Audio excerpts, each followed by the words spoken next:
असं छान हलवत राहायचं त्याला. ढवळल्यामुळे काय होतं, त्याला जरा घटपणा येतो आणि थोडं त्याला जरा आटवायचं. जरा आळवलं ना दूध की थोडा घटपणा येतो. आता हे मी आहे ना, आपण साखर टाकली होती ना, साखर बघा सगळी वितळली. खालपर्यंत काही साखर राहिलेली नाही. 5 मिनिटामध्ये साखर वितळली. आता हा जो मसाला मग तयार केला ना, काजू, बदाम, वेलची, बडीशॉप, लवंग हे सगळं वाटलं. भाजं वाटलं होतं मी. त्याच्यामध्ये थोडी मी हळद सोडली या मसाल्यामध्ये. आणि थोडंसं पिवळासा कलर आला पाहिजे ना दुधाला म्हणून. आणि ही आपली चारोळी हे सगळं आता मी यात टाकत आहे.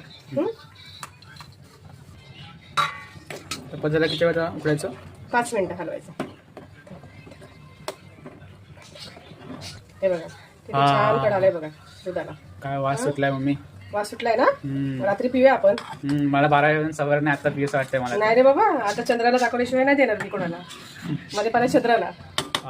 सगळे बघा आपण ते चारोळे वगैरे टाकले होते ना, हे बघ छान आले तर वरती दिसतात तुला, वरती आलेले चारोळे. आणि मी हळद टाकल्यामुळे थोडा पिवळा कलर आलाय. आता हे 5 मिनिटं फक्त उकळवायचं आणि बंद करून टाकायचं गॅस. झाले सगळं रेडी दूध आता आपला. आता मी आता मागते मम्मीकडे, मम्मी दे प्यायला. मम्मी बोलते नाही 12 नंतरच भेटेल, कारण वास एवढं सुटलं की मला ते हवतच नाहीये. आपण आता भेटू नेक्स्ट. तर मित्रांनो, आपण भेटू नेक्स्ट ब्लॉगमध्ये. तोपर्यंत बाय.